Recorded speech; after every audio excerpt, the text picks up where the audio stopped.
In this video, you are going to get a full grade answer with examiner's comments, which I'm going to explain to you. And then if you stick around, you'll see how to get hold of a copy of the essay and my marking. Check it out.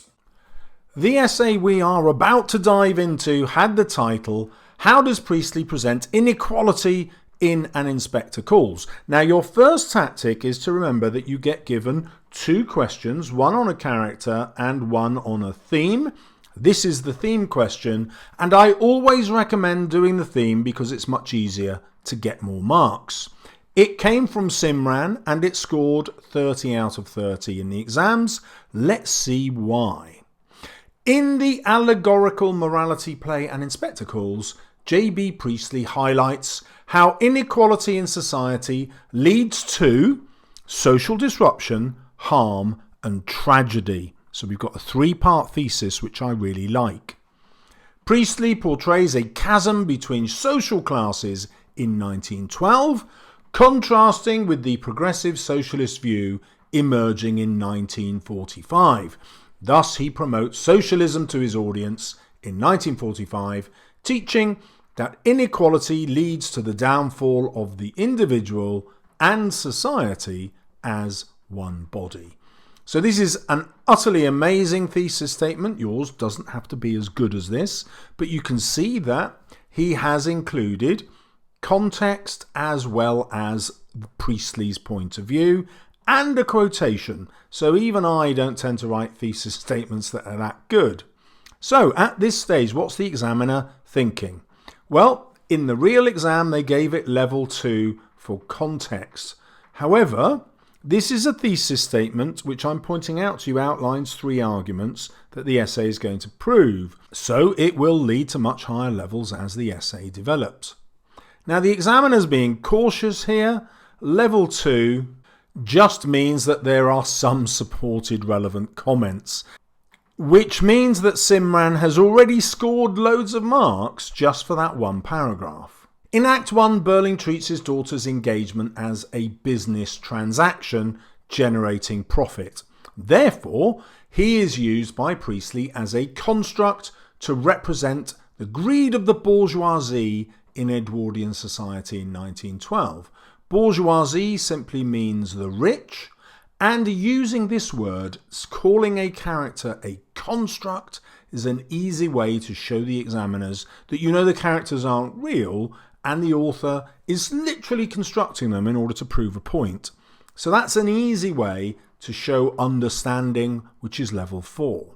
Burling tells Gerald, I look forward to a time when Burlings and Crofts are no longer competing, but working together for lower costs and higher prices.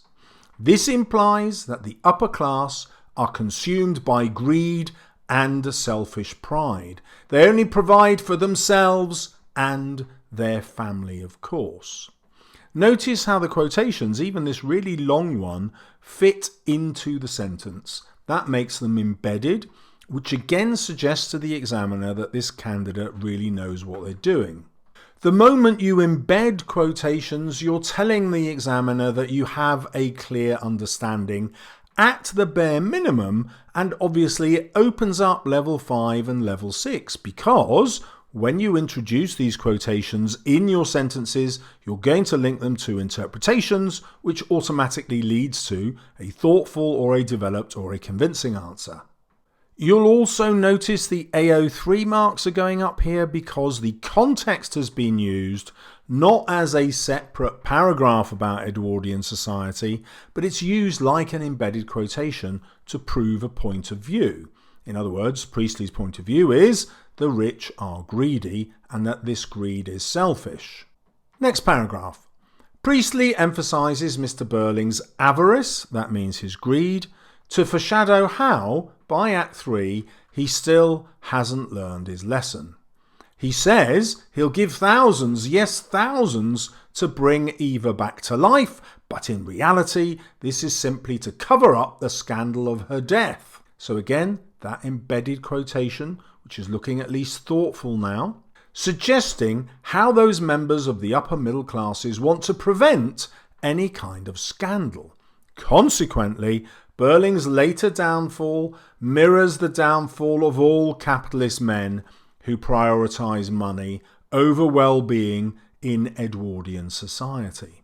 Now, simply coming back to what Edwardian society thinks is an easy way to show that you're considering context at a deep level. Let's see how Simran links that to an interpretation. It's invoking fear in those men watching in the audience in 1945. Okay, this was an actual exam answer. Let's see what the examiner had to say at this point. Again, we can see the examiners hedging their bets. They're going with level 3 of AO1 and AO2, and they're reserving judgment of AO3 at this stage. Super stingy, but we will see how Simran overcomes them. Moreover, Priestley shows how exploitation of workers leads not only to their tragedy, but to society as a whole and to the corrupt capitalists. Using that word society all the time shows that you understand the context really well. Under a capitalist system, inequality dominates, and Priestley wanted social responsibility at the front of everyone's mind while watching the play, to spark a change in these upper class minds, to inhibit the mistreatment of the working classes. Now you'll notice that this is the author's purpose. Every time you include the author's purpose, you're showing at least understanding and probably that you're being thoughtful. Berling fires Eva Smith as she had far too much to say. This establishes Eva as a stalwart character, representing how the working classes suffer for speaking out for their rights. Notice that when we talk about one character representing something, here the working classes, we're looking at them as a construct, again suggesting at least understanding and probably being thoughtful. It also establishes how Mr. Berling, like Sheila, doesn't like his authority challenged. They both have Eva sacked. This causes the audience to sympathise with the plight of the poor. Thus the Berlings end up suffering and facing ramifications for their actions. The examiner has made a comment, number 3. This is now level 4 for AO1, the references to the texts, AO2, the analysis of the quotations, and AO3, including context to explain the author's point of view. Hopefully you remember that level 4 shows clear understanding and explanation. So, if the essay had ended here, the student would already have earned level 4. Simran is getting marks in the bank. Now this examiner is looking for volume. So as these sorts of clear understanding points get made, increasingly adding one upon the other, then they add up to being thoughtful. And as more of them are made, then they become convincing. So we're not looking for an extra skill here. We're looking for the same skill repeated in paragraph after paragraph to move up the mark scheme. And that's why you'll notice that Simran's essay is 900 words long. And a crucial part of your revision is going to be to try and reproduce this essay yourself under timed conditions. How many words can you write in 45 minutes? Because points make prizes. Let's read the next paragraph. Furthermore, Priestley depicts how gender inequality in society leads to tragedy. In 1912, society was patriarchal, where women lacked autonomy and their status was determined by their husbands. In Act 3, Eric describes Eva as pretty and a good sport. Exemplifying his interest in her was for his own pleasure rather than showing genuine care. The use of the adjective pretty shows how males were concerned with appearance rather than other qualities of a woman. So I'm really pleased with this sentence here because it links back to this patriarchal evidence that the paragraph started with. If we just had this on its own, it doesn't link to an interpretation and it actually scores no marks, even though it's absolutely correct.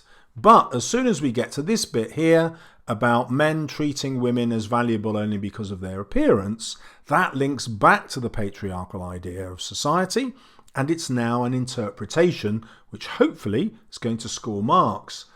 This paragraph is further evidence of level 4 understanding for AO1, references to the text, and AO3, use of context.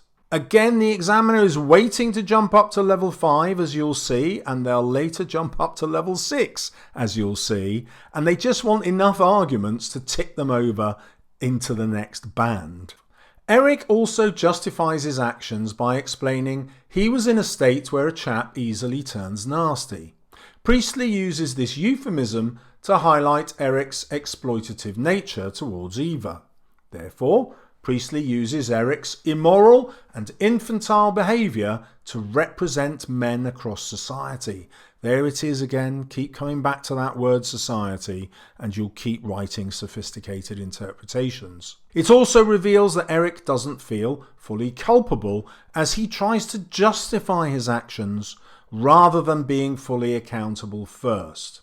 Priestley presents men in this unfavourable way in the play to tell women in his 1945 audience that they need to vote to depose the Conservative government and vote Labour. Now this is exactly how you use context to link it to the author's purpose. So this is now going to score much better marks for AO3.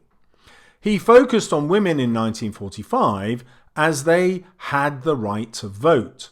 The play sends them a powerful message to use this to gain control over their lives. Priestley promotes his socialist ideology by showing the consequences of capitalist exploitation of women. The play shows that society should be equal, promoting his egalitarian values. Let's check out examiner comment number 5. They have decided the analysis of the quotation is really detailed, and this is now worth level 5, which is thoughtful and developed. There you go.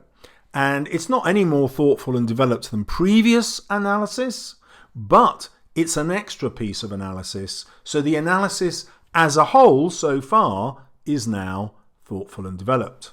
Now we can see that the examiner's comments are coming thick and fast after every paragraph now because they're desperate to award marks. Let's see what's so great about this paragraph. Priestley constructs Inspector Gould as his mouthpiece to promote these egalitarian values. The inspector acts as a moral teacher to educate the audience between right and wrong, that wrongdoing leads to tragedy and a dysfunctional society. Should be getting good at picking up how to use this word to gain marks. Inspector Gould states, what happened to her then may have led to what happened to her afterwards, and what happened to her afterwards may have driven her to suicide. Here, Priestley uses anadiplosis to emphasise how Eva's death was a chain of events and all members of the Verling family play their part. The inspector is always linked to Priestley's point of view. And that's where the marks are. We need to work out what this word is. I always forget, you don't have to know it, but you can steal it and impress the examiner if you use it correctly. Anadiplosis, the repetition in the first part of a clause or sentence of a prominent word from the latter part of the preceding clause or sentence. That sounds confusing. Let's have an example. You think anadiplosis is cool. Cool English teachers don't rate it highly. Highly marked exam answers contain it anyway. So I hope you can see how that works. It's at the end of one clause and it's at the beginning of another. And I'm trying to make the point here that you don't actually need to know this term anadiplosis. That's not why this has got high marks. It's got high marks because Priestley is showing how a society becomes dysfunctional and how they are all responsible for this chain of events leading to Eva's death. So now the examiner has decided to give level 6, which means it's convincing. They're being convinced by this essay, both for assessment objective 1, the number of references, and assessment objective 3, context. Anadiplosis is an examination of language, which would be AO2, Notice that the examiner hasn't said anything about AO2 here. So anadiplosis hasn't been the thing that they're rewarding. I just need to make that point because when you read really good answers, you might be confused that it's actually the vocabulary that's giving the great marks. It isn't. It's your interpretations and how many points you make. And you'll notice that the points aren't getting better and better. As I've shown before, there are just more of them. More points makes you more convincing. The more convincing you are, the more likely you are to get into level 6. Therefore, Priestley illustrates how hard-headed businessmen like Burling could choose to prevent this kind of tragedy instead of promoting social inequalities. Priestley makes the inspector leave at the end of Act 2 instead of the end of Act 3 to be pathetic, as it enables Sheila to act as the inspector's proxy. So we're going to look up both pathetic, what does that mean, and what does it mean to be the inspector's proxy. So being pathetic means to introduce a sense of anticlimax. The inspector disappears just when things are starting to get exciting. Sheila is a proxy for the inspector's views, which means she stands in for his views. She represents his views in the play. And you will also know that the inspector represents Priestley's views, so the inspector is a proxy for Priestley. I do recommend you using the word proxy in your essay. If you can remember pathetic and anadiplosis and use them correctly, by all means put them in too. So Sheila continues to try to change her parents' class prejudice. This doesn't work, and so the cycle of remorse begins again, imbuing fears in the audience of tragic consequences of fire and blood and anguish. And you can see again how these quotations get embedded into each sentence. And they're going to face that fire and blood and anguish if they do not learn the inspector's lesson. So we're going back to Priestley's point of view again. So this was a comment on the play's structure, and that means the examiner can now grade it as level 6 convincing for interpreting the language and structure of the play, AO2. So most people think that AO2 is all about language, but it isn't. Anything about structure also gets you marks for AO2. Most students forget to write about the structure, so this is an easy way to show that you're being at least thoughtful and probably convincing, because the examiner is going to read hundreds of answers that just don't mention the structure at all. Now we come to the conclusion. To conclude, Priestley effectively shows how inequality in Edwardian England results in tragedy, affecting both the destitute in society as a whole and the upper classes. Therefore, he wants to highlight how capitalism is corrupt and society needs the more moral values of socialism in order to prevent inequality and tragedy in society post 1945 when the play was written.